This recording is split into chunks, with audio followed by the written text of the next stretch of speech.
Tiago, capítulo 1, versículos 16 a 27, e diz assim a palavra do nosso Deus: Não vos enganeis, meus amados irmãos, toda boa dádiva e todo dom perfeito são lá do alto, descendo do Pai das luzes, em quem não pode existir variação ou sombra de mudança.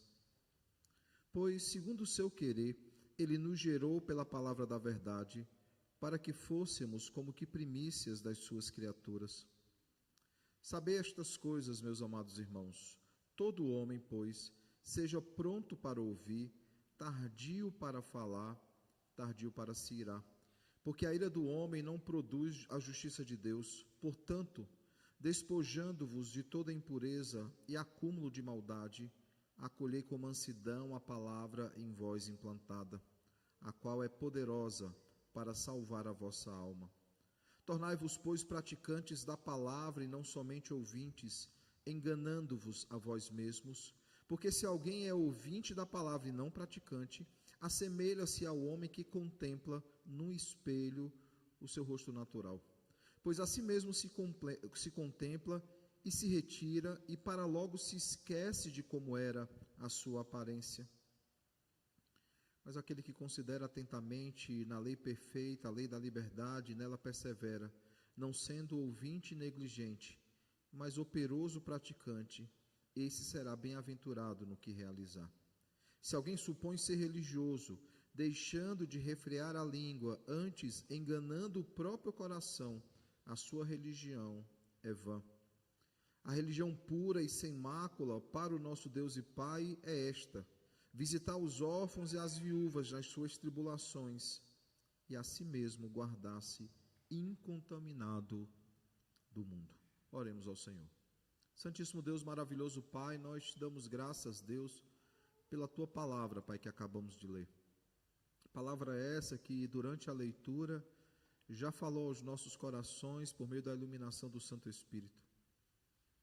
Mas pedimos, Pai, suplicamos ao Senhor que o Senhor continue falando conosco.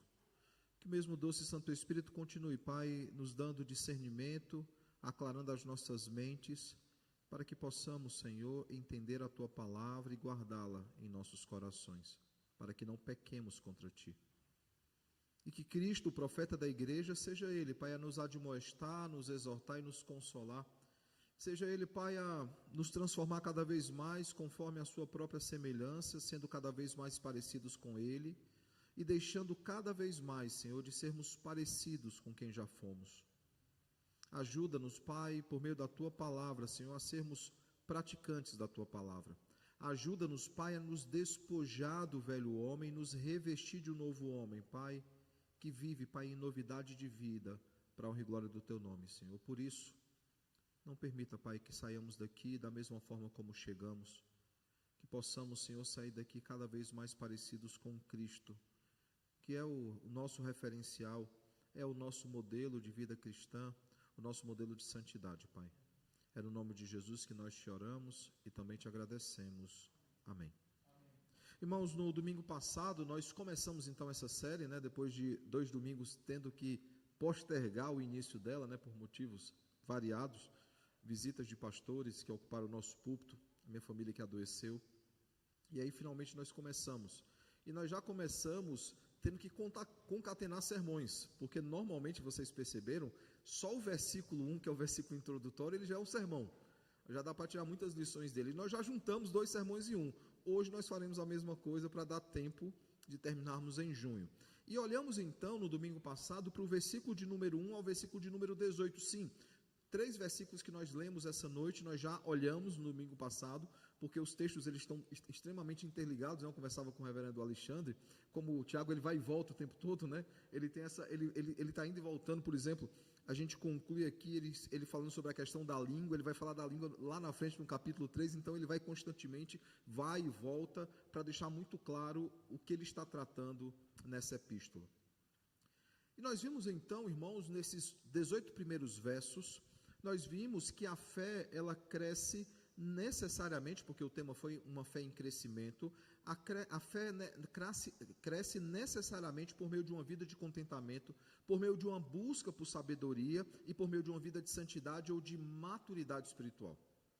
Quanto mais nós crescemos, mais a nossa fé é fortalecida. Basta você lembrar o começo da sua jornada. Basta você lembrar o começo da sua vida cristã, ou olha para a sua vida cristã há um ano atrás e como ela está hoje. A tendência é que nós cresçamos em maturidade espiritual e, consequentemente, a nossa fé vai crescendo junto, porque quanto mais nós conhecemos a Deus, mais nós confiamos nele. E aí, Tiago, ele nos desafiou, então, que nós precisamos, primeiramente, servir ao Senhor com alegria. Essa é uma das palavras-chave, né, do texto que nós olhamos, que nós devemos ter motivo de toda alegria, passarmos por várias provações. E ao nos chamar então a servir ao Senhor com alegria, Ele nos chama então a suportar todas as coisas, sabendo que tudo, exatamente tudo, bom ou ruim, coopera para o nosso bem. É Deus usando essas situações para moldar o nosso caráter. Nós caminhamos, a minha primeira série à noite foi no livro de Gênesis, e o livro de Gênesis é a providência em ação. Nós vemos constantemente Deus usando todos os meios e acontecimentos para moldar a fé do seu povo. Segunda coisa que nós aprendemos, irmãos, todos nós precisamos buscar a sabedoria que vem do alto, a sabedoria do Senhor. Por quê? Porque esse é o maior tesouro, irmãos, que nós podemos ter nesse mundo. É o maior tesouro que nós podemos ter nessa vida, e necessário, irmãos, para a nossa maturidade, para o nosso testemunho. Quanto mais sábios nós somos, principalmente a respeito do Senhor e da sua palavra, mais maduro espiritualmente nós seremos e melhor testemunho nós daremos nesse mundo. Terceiro e último, nós aprendemos então que também precisamos viver em santidade, glorificando, irmãos, em todo o tempo, glorificando em todas as circunstâncias, em todos os lugares, entre todas as pessoas, não importam as circunstâncias, não importam se levantam para nós oposições ou não importa se as pessoas irão nos ouvir ou não, se é oportuno ou não, como o próprio Paulo diz a Timóteo, prega a palavra, quer seja oportuno, quer não, prega a palavra. E nós somos chamados, irmãos, a fazermos isso. Por fim, nós deixamos uma pergunta para a nossa reflexão semanal, e a pergunta foi: nós temos de fato crescido? Quando você olha para a sua vida cristã, você consegue, como eu fiz esse exercício cronológico, olhar para um ano atrás e falar: nossa, minha vida, eu cresci muito na fé? Ou a nossa vida ela está estagnada espiritualmente falando? Porque é isso que Tiago vai tratar no texto de hoje. Por isso nós iremos meditar numa fé que testemunha, numa fé que necessariamente é prática. Não adianta sabermos conceitos, não adianta sabermos pressupostos, termos uma fé bem elaborada nas nossas mentes, se elas não são práticas nas nossas vidas. Por isso nós olharemos hoje, irmãos, não apenas para um texto muito desafiador, mas o texto que contém o versículo-chave da epístola de Tiago, que é justamente Tiago 1, 22. Isso é que Tiago quer tratar na carta toda. Torne-se, pois, praticantes da palavra e não somente ouvintes, porque eles ouviam as cartas circulares, eles ouviam a palavra de Deus sendo lida, mas olhando para os nossos dias, não apenas ouvintes, mas leitores. Tornem-se, pois, praticantes da palavra e não somente ouvintes ou leitores, enganando-vos a vós mesmos. Aqueles que são apenas ouvintes ou leitores e não são praticantes, enganam a si mesmos. Não é à toa que é exatamente assim que ele abre o texto de hoje, dizendo: não vos enganeis, meus amados irmãos. Só recapitulando então, antes de nós avançarmos um pouquinho mais, nós vimos então que Tiago, esse Tiago aqui, o autor bíblico, ele é irmão de Jesus, ele é líder da igreja em Jerusalém, e que ele escreveu para um público-alvo que são crentes, judeus cristãos, e eu não me refiro ao que se trata hoje, porque se eu trato o judaísmo como religião, não existe um judeu cristão, eu me refiro à nacionalidade, tá? Judeus nascidos, vamos colocar assim, que se tornaram cristãos. Ele escreve então para um público que foi disperso por causa da perseguição, e eles deveriam se alegrar nessa perseguição. E perceba que Tiago, como nós já vimos no domingo passado, ele não se vangloria das suas credenciais, ao mesmo tempo que ele chama para que eles se gloriem nas suas próprias provações e tribulações. ele vai voltar a esse tema novamente lá na frente, quando ele vai falar dos planos futuros e daqueles que são pretensiosos, achando que podem planejar o seu futuro. Ele diz que aquela jactância, ou seja, aquele autogloriamento, um gloriamento autossuficiente, ele é maligno. Ele vai voltar novamente a essa discussão. E como dito, irmãos, nós somos colocados diante daquele que é o versículo-chave, porque essa é a grande questão. Nós não podemos apenas ser ouvintes ou leitores, nós precisamos ser praticantes. É exatamente isso que Jesus diz ao seu público, né? Aqueles que o ouvem, quando ele diz a diferença entre aqueles que ouvem a palavra e praticam, e aqueles que ouvem a palavra e não praticam. É interessante que Tiago, ele não ouviu esse sermão, ao que tudo indica. Ele não era um discípulo de Cristo. Ele não era seguidor de Cristo. Esse sermão proferido por Jesus, dizendo que aquele que ouve a palavra e não pratica, é como uma casa construída na areia, vem a tempestade e derruba, por mais bela que ela possa ser, diferente daquele que ouve e pratica, é uma casa construída na rocha, que é o próprio Cristo, e as tempestades vêm e não nos derrubam. Esse sermão proferido por Jesus é aqui reproduzido ou ecoado por Tiago, porque Tiago agora é um discípulo de Cristo, por mais que não tenha caminhado com ele os 3 anos, foi convertido, como vimos, como testemunha da ressurreição do Cristo, e agora ele entende o que é ser um verdadeiro discípulo. Um verdadeiro discípulo, ele é praticante. Por isso que nosso país tem essa distinção entre, por exemplo, católicos praticantes e não praticantes. Um verdadeiro cristão, ele é praticante. Um verdadeiro cristão, ele vive para a glória de Deus, ele vive pautado por essa palavra, que não apenas nos salva, mas também nos santifica.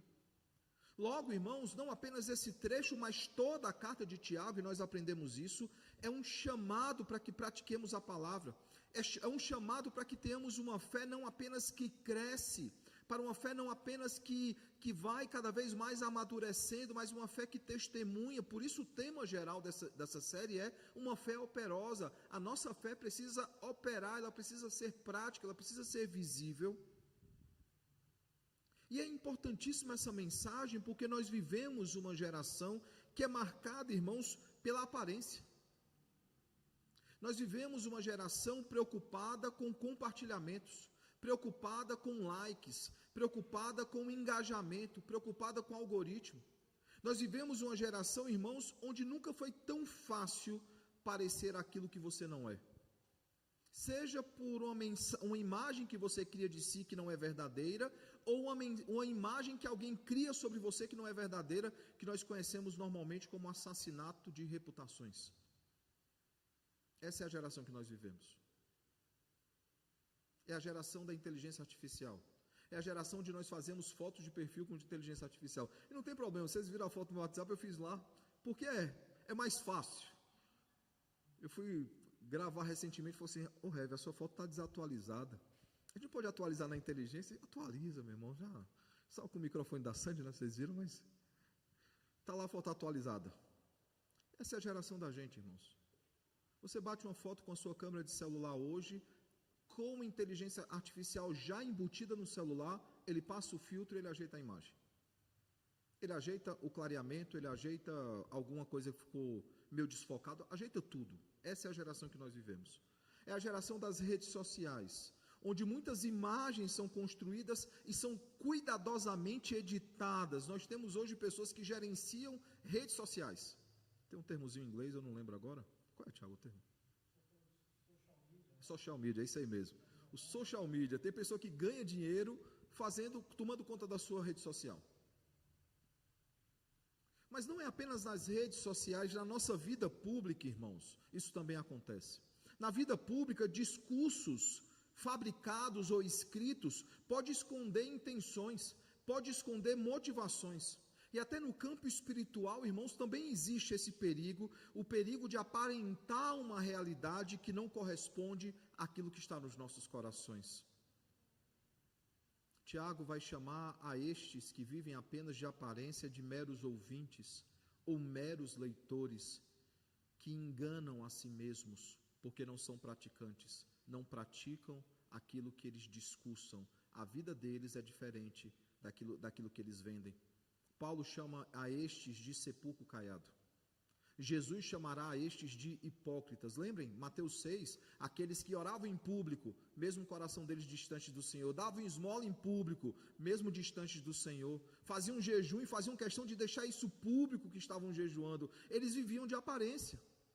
Jesus constantemente diz, vai para o segredo, vai para o escondido do teu quarto, ora ao Senhor, faz o jejum, toma um banho depois, não sai com cara de jejum no meio da rua, vai dar uma oferta, nem vê a oferta que você está dando. Perceba, irmãos, que não é algo novo, não é um problema novo, de tempos em tempos, nós somos chamados a lembrar que o que importa não é o externo, o que importa é o interno. O interno, ele só se torna importante, que é o nosso testemunho, quando ele é condizente com aquilo que é interno.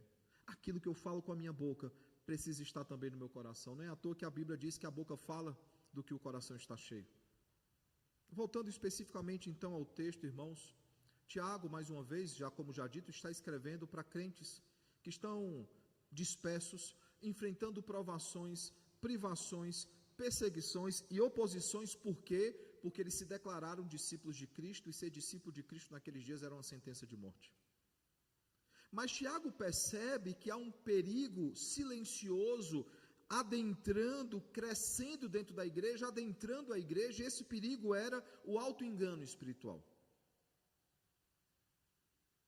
As pessoas achavam que estar na igreja, que frequentaram a igreja, era suficiente para dizer que tinham uma verdadeira religiosidade, para que viviam a verdadeira religião. O problema, irmãos, não era, Tiago não está combatendo, como outros autores bíblicos, alguma heresia dentro da igreja, alguma heresia escancarada, ou como Paulo também, que tratou contra heresias, alguma perseguição externa. Não são esses os temas que Tiago deseja tratar, até porque a perseguição ainda não é uma realidade tão forte como é, por exemplo, nos dias de Paulo, porque da primeira para a segunda viagem missionária, os judaizantes crescem bastante e tomam muita força e começam a tentar diluir o verdadeiro evangelho. Não, Tiago ele precisa tratar com uma religiosidade, irmãos, que poderia até mesmo conservar, manifestar uma linguagem piedosa, mas era uma religiosidade sem uma verdadeira transformação. Eles ouviam, eles liam, eles sabiam, mas não praticavam. Há um historiador do cristianismo chamado Jaroslav Pelikan, que eu vou parafrasear, porque eu entendo que o conceito que ele quer tratar é mas a palavra que ele usa pode trazer engano. Ele diz que a verdadeira religião é a fé viva daqueles que morreram, enquanto a falsa religião é a fé morta daqueles que ainda vivem. Isso é um fato, irmãos. Nós constantemente somos chamados a sondar os nossos corações e nos perguntar, a nossa fé é uma fé viva, semelhante àqueles que morreram antes de nós, ou é uma fé morta daqueles que continuam vivos, como o tradicionalismo, por exemplo? Por isso, o apóstolo Tiago, então, ele começa o texto com essa advertência muito séria: não vos enganeis, meus amados irmãos. E ele mostra então que existem pessoas que estavam enganadas a respeito, acerca de alguns assuntos, como o próprio Deus, como a palavra, como a própria religião. Veja que esses são os três focos de Tiago. Naquilo que ele escreve, naquilo que nós lemos hoje, ele faz questão de esclarecer, por exemplo, que o nosso Deus ele é imutável, não há nele variação de dúvida. Ele não é alguém que tenta ao seu povo, porque ele mesmo não pode ser tentado. Depois ele vai falar sobre a palavra, dizendo o seguinte: vocês precisam entender o que é a palavra ela nos salva, a palavra nos santifica. Eu não posso ouvir a palavra e não praticar. E ele também vai falar a respeito da própria religião, dizendo: a verdadeira religião é essa, visitar os órfãos e as viúvas, e viver para a glória de Deus. Ele tem então essa preocupação, e ele conduz uma espécie de autoexame espiritual, nos obrigando a fazer algumas perguntas que podem ser bem inquietantes. Por exemplo, minha fé, ela é apenas aparência ou ela é realidade? Ela é real ou ela é fake? A minha religiosidade é apenas um conjunto de hábitos religiosos, chamado de tradicionalismo, ou a minha fé é algo que nasceu da graça de Deus e da transformação que Ele fez na minha vida? Porque, mais uma vez, irmãos, você pode crescer na igreja, você pode viver a sua vida toda na igreja, e se você não for salvo pelo Senhor, você vai para o inferno como qualquer outro, que não tenha Cristo. Ao olhar então para esse texto, irmãos, nós vemos que a verdadeira religião, ela começa por pelo menos 3 aspectos que nós iremos explorar essa noite. Com a visão correta sobre Deus, em receber a sua palavra com obediência e manifestar uma vida transformada. E como é que isso acontece? Eu gostaria de explicar aos irmãos a partir de Tiago. Primeiro, a verdadeira religiosidade, irmãos, ela começa com a visão correta sobre Deus, e nós temos isso do versículo 16 ao versículo de número 18. Mais uma vez, ele inicia nos advertindo e dizendo o seguinte: não vos enganeis, meus amados irmãos. Veja que ele já corrigiu um engano a respeito da origem do pecado. Ele já fez essa primeira correção. Os leitores já estavam enganados a respeito de Deus. Mas ele vai aprofundar e vai nos deixar claro, irmãos, que nós somos naturalmente propensos ao erro e ao auto-engano. Se não for o Senhor nas nossas vidas, o Espírito Santo nos ensinando, nós chegaremos às conclusões erradas, a decisões erradas, fruto de alguém que não tem a sabedoria do alto em seu coração, ou uma sabedoria mais aprofundada. Assim então, irmãos, antes de Tiago tratar sobre o comportamento cristão, sobre a verdadeira religião, a verdadeira religiosidade, ele corrige então a teologia dos seus leitores, a forma como eles viam o Senhor. E ao corrigir então essa teologia, ele começa no capítulo 1, no versículo 13 a 15, dizendo o seguinte: Deus, ele não é o autor da tentação. Porque ele não pode ser tentado, logo ele não tenta ninguém. E como a sua palavra nos diz, ele nem permite que nós passemos por uma situação que nós não conseguimos suportar. Essa é a primeira correção que ele faz. E agora ele afirma, irmãos, de forma direta, de forma positiva, que Deus, ele é o doador de todo o bem, quando ele diz o seguinte: toda boa dádiva e todo dom perfeito são lá do alto. Ou seja, nele não há, irmãos, nenhuma origem de tentação, porque o que ele dá ao seu povo são coisas boas, são dádivas boas, dons perfeitos. Dom perfeito. E aí ele apresenta aqui, irmãos, percebam no texto bíblico 3 argumentos importantes. O primeiro, ele é o Pai das luzes. Ou seja, não há nele treva. É a falta de luz que nos impede de ver algo corretamente. Se a gente precisa ver algo bem, a gente liga a luz. Se a gente quer que uma foto que a gente vai fazer tenha uma boa definição, a gente precisa de claridade. Não é à toa que fica aquele pessoal com a luzinha, né? Bate a foto, a luz pisca. Claridade, irmãos. Ele é o Pai das luzes. E perceba o que é que Tiago está fazendo aqui. Ele está nos afirmando, de forma indireta, o seguinte: o Senhor, ele é o Criador dos luminares. Ele não é apenas o Criador dos luminares, ele governa sobre esses luminares. E de forma implícita ele está nos dizendo o seguinte: que ao contrário do sol, da lua, das estrelas, que tem suas fases, que ditam as estações, que tem eclipse, que tem sombra, em Deus não há sombra alguma de variação. Alguns conseguem inclusive se nortear ao dia, os mais treinados ou experimentados, pela luz do sol, pela sombra. Há inclusive estudos, né, de legistas que vai ver a posição da sombra. Não, uma sombra dessa tem que ser hora tal. Mas ao usar então essa ilustração, ele diz o seguinte: em quem não pode existir variação ou sombra de mudança. Ou seja, por mais que ele governe os luminares, ele é o Pai das luzes e nele não existe sombra alguma. E não existe nenhuma variação. Ele não muda. E é exatamente esse conceito também que apresenta. Ele não é apenas o Pai das luzes, ele é um Deus que é imutável, porque nele não existe variação, nele não existe sombra de mudança, o seu caráter não oscila e jamais age contradizendo a sua bondade. Ele não pode ir contra ele mesmo. Esse é um conceito básico da teologia, que envolve também muita questão filosófica, né? Deus, ele pode tudo? Não, ele não pode.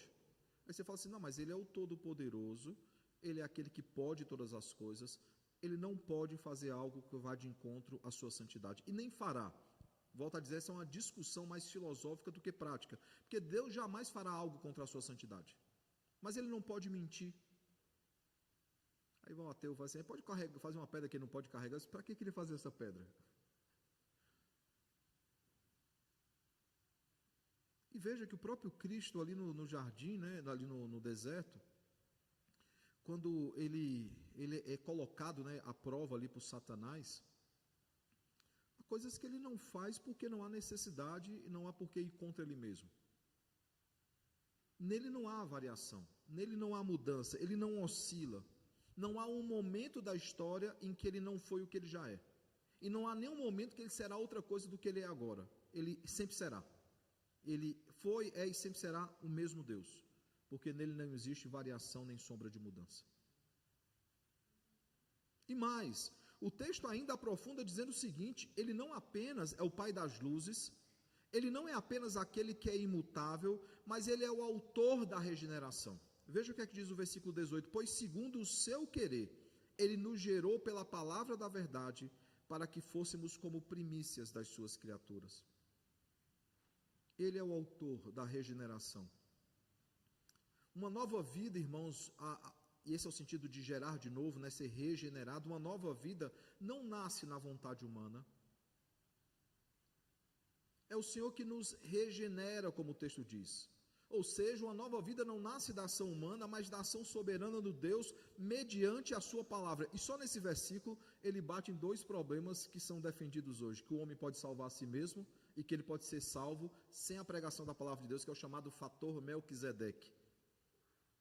Não, irmãos, a salvação só se dá por obra soberana do nosso Deus e acontece por meio da palavra do Senhor.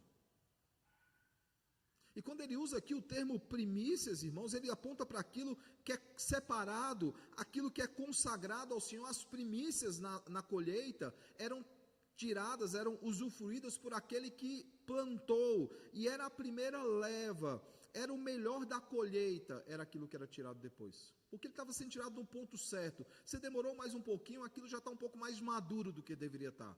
Essas eram as primícias. Aquele que plantou era o primeiro que colocava a mão naquilo que foi plantado, e ele escolhia o que era melhor. Ele batia o olho, como a gente faz muitas vezes no supermercado, olha uma fruta, pega e tal. Quem vai vir depois da gente vai pegar uma fruta que já foi apalpada por alguém. Quem chega primeiro no mercado é o que escolhe as melhores frutas. Se sabe escolher, né? Tem gente que eu já vi que não sabe escolher fruta. Inclusive, talvez no pré-nupcial eu bote um capítulo novo de como fazer uma feira, por exemplo. Tem gente que não sabe escolher um limão. E uma dica, gente: a casca está lisa, ele está bom. Se está enrugadinho, não pega, não pega. Depois eu faço umas dicas aí para vocês de como escolher. A gente vai lá, a gente pega, a gente escolhe. Esse é o conceito das primícias aqui. Por isso que ele fala para que fôssemos como primícias das suas criaturas, ou seja, todos os homens, mulheres que foram criados por Deus, o seu povo é o melhor dessas criaturas. São as primícias, irmãos. Assim, Tiago estabelece um fundamento bastante importante. A verdadeira religião, ela começa reconhecendo quem o Senhor é. Ele é bondoso, ele é imutável e ele é o salvador do seu povo. Segunda coisa, irmãos, a verdadeira religiosidade recebe a palavra de Deus com humildade e obediência, os versículos 19 a 25. E nós já vimos esse texto, eu já repeti várias vezes o versículo 22, mas é interessante, irmãos, porque se você olhar aí o título que a Sociedade Bíblica deu é A Prática da Palavra de Deus. Depois de mostrar quem Deus é, ele é bondoso, ele é imutável, ele é salvador, Tiago passa então a tratar sobre o relacionamento do crente com a palavra. E o tema central desse texto, e não apenas desse texto, mas de toda a epístola, é ouvir e fazer. Qual o resumo? Se um dia perguntar, qual é o resumo de Tiago? Aquilo que eu ouço eu tenho que fazer. E tendo a palavra como ponto de partida, porque tem coisas que a gente ouve hoje em dia que a gente não deve fazer. Veja o versículo 19: saber estas coisas, meus amados irmãos. E é a mesma expressão que ele usa, meus amados irmãos, né, que ele usou no versículo 16 sobre chamar a reflexão sobre o auto-engano.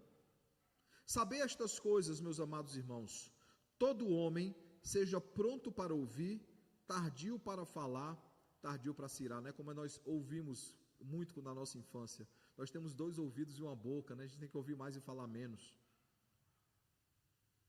Nós temos que ser, irmãos, prontos para ouvir, dispostos para ouvir, interessados em ouvir, mas bem tardios para falar e ainda mais para se irar.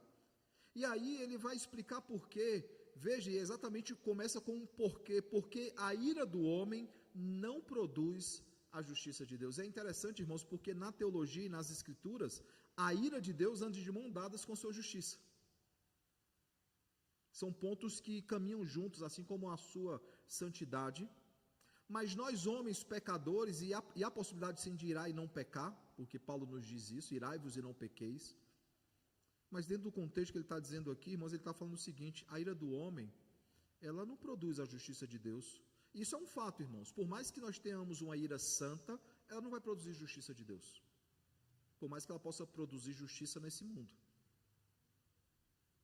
Ele nos mostra, irmãos, que a ira humana, e aqui um aspecto muito voltado para a vingança, não complementa nem produz a justiça de Deus. Quantas vezes nós somos colocados em situações que a gente quer fazer a nossa própria justiça, fazer um justiçamento. Não, Deus é o justo juiz. Deus, ele trará a vingança do seu povo no momento oportuno, como Apocalipse nos diz. Ele vingará os seus eleitos. Embora sim exista uma ira que é justa, a ira pecaminosa, tratada aqui por Tiago, normalmente, irmãos, nasce de paixões desordenadas, nasce de um coração facilmente cegado. A ira, ela nos cega. É impressionante quando o nosso coração se enche de ira, como isso cega a gente. E não nasce apenas de um coração facilmente cegado, irmãos, mas de uma mente totalmente cauterizada. Por isso, Tiago nos ordena o seguinte: portanto, versículo 21, despojando-vos de toda impureza e acúmulo de maldade. Uma lembrança que todos nós, todos os dias, precisamos lutar contra a nossa carne, contra Satanás e contra este mundo. E essa analogia, irmãos, usada por Tiago, é a de retirar roupas contaminadas. Esse é o sentido de despojar, trazendo a nossa memória aí a época da pandemia, né? Eu era escolhido para fazer a feira lá de casa. Na época da pandemia nós tomamos uma decisão, vamos todo mundo para casa do meu sogro. Na época tínhamos eu, Gemima, tínhamos na época da pandemia começou em abril, em março? É em março, né? A época ainda Elisa era Esther, porque ela teve o nome de Esther até a março ali mais ou menos. Foi quando Gemima resolveu mudar para Elisa. A Esther, hoje a Elisa, estava na barriga. Nós temos agora outra Esther, dá uma certa confusão. A Elisa estava na barriga de Gemima ainda, Sara, e nós fomos para a casa do meu sogro para dar um suporte. São idosos, todos conhecem aqui meu sogro e minha sogra. Fomos lá dar um suporte. E eu era o motorista da rodada, né? Eu era o que fazia as compras. Qual era o processo quando nós chegávamos das compras? Tinha um chuveirinho lá fora, você tomava banho lá fora, já trocava de roupa lá fora, e entrava e aquela roupa botava no saco para lavar. Março foi assim, abril foi assim, maio nós tivemos Covid, inclusive a própria Elisa teve Covid com 15 dias de nascida. Minha sogra chegou a ficar internada, ficou bem mal, inclusive. E aí, quando tivemos Covid, quem mais fazia isso? Ninguém mais fazia isso. Ninguém mais lavava as compras. Por quê? Porque todo mundo imunizado. Esse é o conceito usado aqui por Tiago.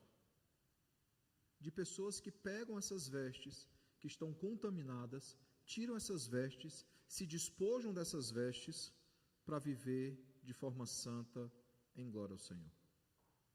Essas roupas contaminadas e essas impurezas, irmãos, que mancham os nossos corações. Essa impureza, essa maldade que cresce em nossos corações e que se expandem em nossas vidas quando não são mortificadas. Quanto mais, irmãos, o pecado ele cria raízes, mais difícil é de arrancar. Por isso que nós não devemos deixar o sol se pôr sobre a nossa ira. Porque vai criando raízes, e é doloroso para arrancar essa erva daninha. E ele continua ainda no versículo 21. Acolhei com mansidão a palavra em vós implantada, o qual é poderosa para salvar a vossa alma. Lembrando, irmãos, que essa boa obra iniciada em nós se completará no dia de Cristo. Enquanto isso, o Senhor continua nos santificando por meio da sua palavra. Essa palavra implantada em nós, irmãos, ela se arraigou em nosso coração, ela se apoderou das nossas vidas e ela cumprirá a boa obra iniciada em nossas vidas pelo Senhor. Lembrando, irmãos, que essa vida de santidade não é uma mera exposição à verdade, mas é uma transformação exterior que é manifesta de forma, uma transformação interior que é manifesta de forma exterior. Uma manifestação externa daquilo que é interno. E aí nós chegamos então no versículo 22 ao centro desse texto de hoje, de toda a carta, que é, diante de tudo isso, diante da necessidade de acolher essa palavra, de se despojar do velho homem, de se revestir do novo homem por meio da palavra, ele diz então, torne-se, pois. A construção do texto é o seguinte: vocês entenderam o que eu falei até aqui? Os autores, os destinatários da carta de Tiago falam assim, entendemos. Então, diante disso, vocês precisam se tornar praticantes da palavra e não somente ouvintes, enganando-vos a vós mesmos. É um chamado, irmãos, a nós ouvirmos de forma autêntica e atenta a palavra do Senhor, e isso nos leva, esse ouvir autêntico e atento, nos leva a uma vida piedosa. Não basta, irmãos, saber que um cristão deve ser tardio para se irar. Ele precisa realmente se tornar tardio para se irar. Não adianta, irmãos, um crente saber que ele não pode mais mentir. Ele precisa parar de mentir. Esse é o argumento de Paulo escrevendo aos Efésios. Aquele que mentia, não minta mais. Aquele que roubava, não roube mais, antes trabalhe. Um crente, irmãos, ele não é teórico. Um crente, ele precisa ser prático. Essa é a grande discussão da reforma, a ortodoxia e a ortopraxia. Não é apenas aquilo que eu sei, é aquilo que eu vivo. Não é à toa que a palavra ela é a nossa regra de fé, aquilo que nós cremos, e a nossa regra de prática, aquilo que nós vivemos. Porque a verdadeira fé, irmãos, a viva fé, é aquela fé que é manifesta por boas obras. Esse é o argumento do capítulo 2, como nós veremos no próximo sermão. E a metáfora do espelho reforça exatamente isso. Quando diz que nós olhamos no espelho, não mais nos lembramos, não tem uma visão simplória sobre essa metáfora que ele usa. Não é você olhar para o espelho, sair e falar assim, eu tenho 2 olhos, eu tenho um nariz, eu tenho uma boca. Não, como é que você olhando, por exemplo, eu olhando para o espelho, eu tenho algum sinal no meu rosto? Não é à toa que um ator, uma atriz, para trabalhar bem as suas expressões, ele treina na frente do espelho. Por quê? Porque ele precisa entender que mexer essa parte do rosto ou franzir a testa vai dar aquela expressão para ele. A metáfora do espelho nós precisamos que a imagem que nós vemos no espelho e que os outros veem mais do que nós conheçamos profundamente essa imagem, ela seja fidedigna. E ele diz então que é a Escritura, versículos 23 e 24, que funciona como esse espelho espiritual que revela o verdadeiro estado da nossa alma. É a Escritura que diz quem nós realmente somos. O perigo, irmãos, é enxergar o pecado. O perigo é concordar com o diagnóstico, nós somos sim pecadores, mas sair sem uma mudança. Imagina você ir ao hospital, receber a notícia do médico dizendo o seguinte: se você continuar fazendo isso que está fazendo, você não dura uma semana. Por isso você tem que fazer esse tratamento, tem que tomar esse remédio. Quem que vai simplesmente bater a mão e falar assim, doutor, o remédio vai resolver? Vai, porque às vezes não resolve, o cara diz, vou me entregar, não vou mais fazer nada paliativo nem nada, vou me entregar. Mas o médico diz, se você fizer o tratamento vai dar certo. Doutor, vai dar certo? Vai dar certo, é só fazer o tratamento. Quem é que levanta e fala assim, então tá, mas eu não vou fazer? Eu vou para casa, vou continuar vivendo a minha vida. O médico, você não tem uma semana. Então, beleza, doutor. Ninguém faz isso, irmãos. Isso não é racional, isso não é sequer lógico, não é bíblico. Enxergarmos o nosso pecado por meio da palavra, ouvirmos o diagnóstico, concordamos sim, somos pecadores, e sair vivendo como se nada tivesse acontecendo nas nossas vidas. Por isso que o texto nos diz que, em contraste, aquele que não se importa com o diagnóstico, o verdadeiro crente, irmãos, ele considera a lei perfeita, a lei da liberdade, e mais, o versículo 25 nos diz, e nela persevera, não sendo ouvinte negligente, mas operoso praticante, esse será bem-aventurado no que realizar. Mas antes disso, Tiago diz, a lei é perfeita, é a lei da liberdade. Ou seja, irmãos, a lei do Senhor ela não nos escraviza, Pelo contrário, a lei do Senhor nos dá a verdadeira liberdade, que é nos libertar da tirania do pecado e da futilidade das nossas vidas, a futilidade humana. Por isso, irmãos, aqueles que querem viver a verdadeira religiosidade não podem apenas começar com a visão correta sobre Deus, precisa necessariamente receber a palavra com humildade e com obediência. Isso nos leva ao terceiro e último ponto dessa noite, que nós já exploramos bastante, porque Tiago ele está desenvolvendo muito bem esse tema, que é justamente a verdadeira religiosidade. Ela se evidencia numa vida transformada, versículos 26 e 27. Por fim, então, Tiago, ao concluir a sua argumentação, ele afirma categoricamente que a verdadeira religiosidade não é medida, irmãos, por uma aparência espiritual. É por isso que ele diz no versículo 26, se alguém supõe ser religioso, e ele continua dizendo, deixando de refrear a língua, antes enganando o próprio coração, a sua religião é vã.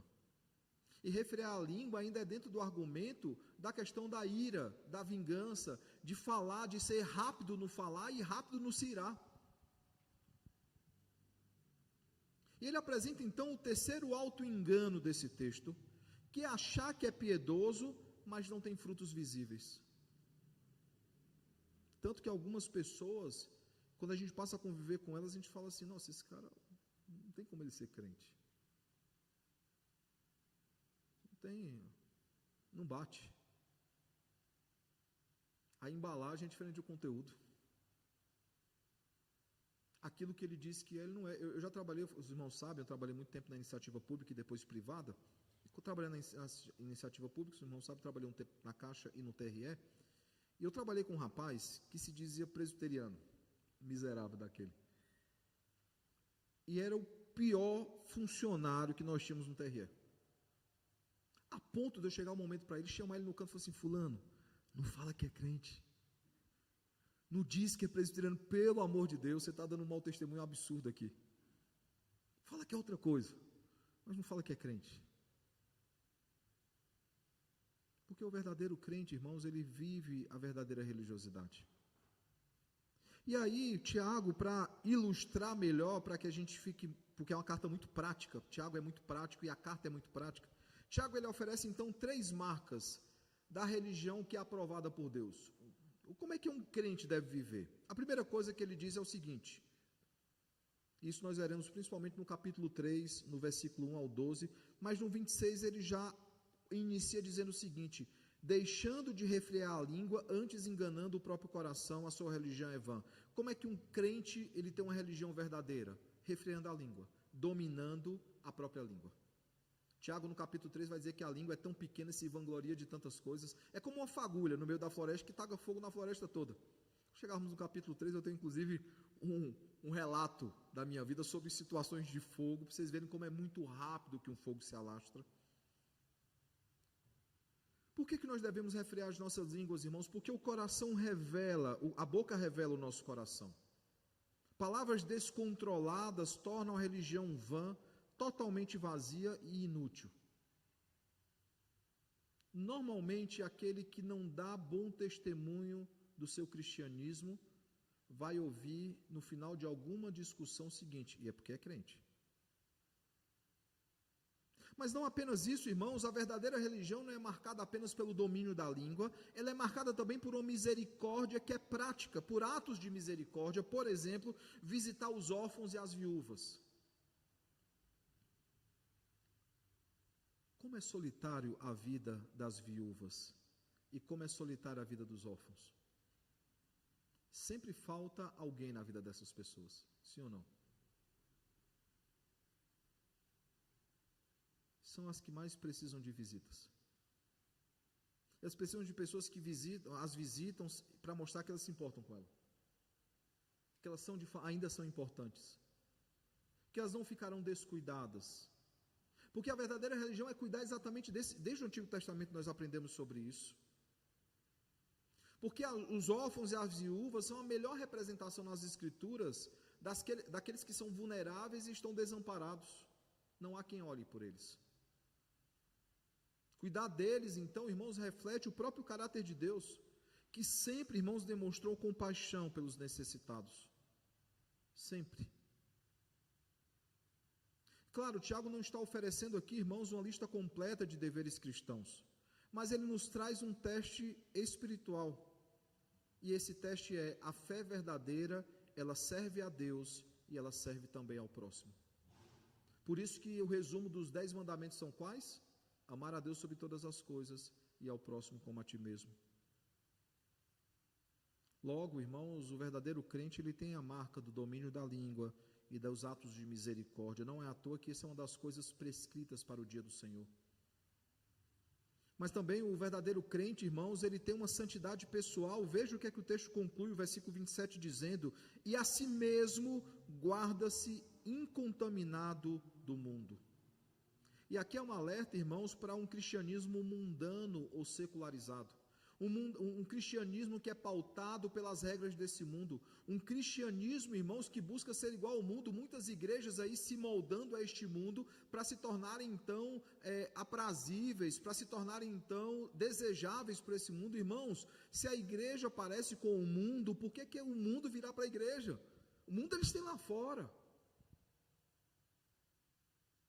É exatamente as diferenças que fazem toda a diferença. A igreja é chamada para ser um referencial, para ser um diferencial, para ser relevante nesse mundo, e a igreja por si só, a noiva de Cristo, é e sempre será relevante. É a luz do mundo, é o sal da terra, é um farol em meio às trevas. Tiago está nos alertando aqui sobre uma religião carnal, dizendo que essa religião carnal mergulha facilmente nos prazeres e nas impurezas desse mundo.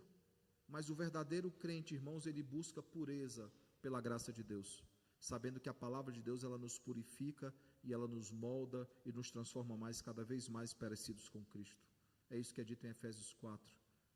Portanto, irmãos, a verdadeira religião, ela não é vivida de aparência, mas ela se manifesta naquilo que falamos, na forma como nós servimos, nós amamos, nós perdoamos, ela se manifesta na nossa santidade. Porque a verdadeira religião, irmãos, ela não é teórica, ela é prática. A verdadeira religião não é composta por meros ouvintes ou leitores. A verdadeira religião, ela é composta por praticantes da palavra. E Tiago, então, ele nos alerta sobre isso, que nós precisamos conhecer mais sobre Deus, nós precisamos obedecer mais à palavra do Senhor, e nós precisamos viver essa palavra para a honra e glória do Senhor. Eu pergunto, então, que aplicações nós podemos tirar, então, do texto dessa noite? A primeira delas, irmãos, todos nós precisamos estudar a palavra do Senhor. Por quê? Porque Tiago diz que nós precisamos conhecer a Deus. Como nós conheceremos a Deus sem estudar a sua palavra? Nós precisamos estudar a palavra de Deus, examinando por meio da palavra se a nossa visão sobre Deus é compatível com a sua palavra, porque o coração do homem constantemente fabrica deuses para si. O coração do homem quer ter um Deus à sua imagem e à sua própria semelhança. Eu lembro de um determinado cantor, eu não vou falar para não dar público, não dar plateia para ele, mas um cantor que já foi bem famoso e que hoje está com as posturas ainda mais complicadas, ele explicando como é que ele achou uma igreja para ele. Ele falou assim: eu fui procurando igreja, e aquela igreja que mais se adequava ao meu jeito de pensar, meu jeito de viver, eles se amoldaram a mim. Não, irmãos, uma igreja ela tem que ser parecida com Cristo, uma igreja ela tem que ser fiel às Escrituras. Por isso que abre tanta igreja. Por isso que todo canto tem uma igreja em abrindo. Cada um quer abrir sua própria igreja conforme a sua própria imagem e semelhança.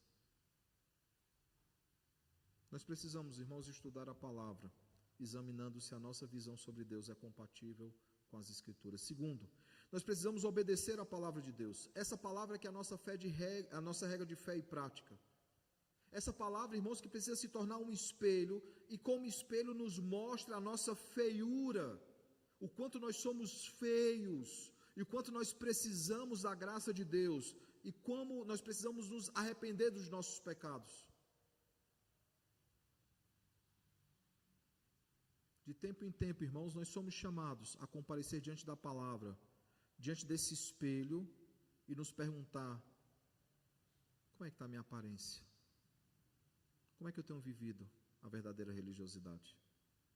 E se há algo, irmãos, que precisa ser abandonado urgentemente. Porque esse espelho que a palavra de Deus nos mostra a nossa feiura e produz em nós arrependimento para aqueles que verdadeiramente são crentes. Nos faz chorar pelos nossos pecados e nos arrepender. Terceira e última coisa, irmãos, é necessário que estudemos a palavra, que obedeçamos a palavra, mas é necessário também que vivamos a palavra. Essa palavra, irmãos, que nos faz viver para a glória do nosso Deus, que nos faz manifestar uma religiosidade ou uma fé que é frutífera, uma fé que é operosa, uma fé que é visível. Eu pergunto então, irmãos, para encerrarmos, a nossa fé, ela é visível? Você já trabalhou com alguém e essa pessoa chegou para você e falou assim: tem alguma coisa diferente em você? Eu não sei explicar. Você não é como as outras pessoas. Você já, alguém descobrir que você é crente, alguém já falou isso para você, eu notei que havia alguma coisa diferente em você. O seu comportamento, a forma como você fala é diferente. Será que a nossa fé, irmãos, ela é visível? A minha oração e meu desejo sincero, irmãos, é que o nosso Deus, Ele nos ajude a termos uma visão correta sobre Deus. Que Ele nos ajude, irmãos, a receber a Sua palavra com obediência, não apenas com alegria, mas com obediência. E que Ele nos auxilie, irmãos, a manifestarmos uma vida transformada e a sermos lembrados que nós fomos transformados para transformar. E só seremos, irmãos, instrumentos nas mãos do Redentor, se formos de fato praticantes da palavra, se de fato a nossa fé testemunhar a respeito de Cristo. Que o Senhor nos ajude, irmãos, a termos uma vida que glorifique diariamente ao nosso Deus e que manifeste a sua glória. Que Ele nos ajude a conhecê-lo cada vez mais e torná-lo conhecido.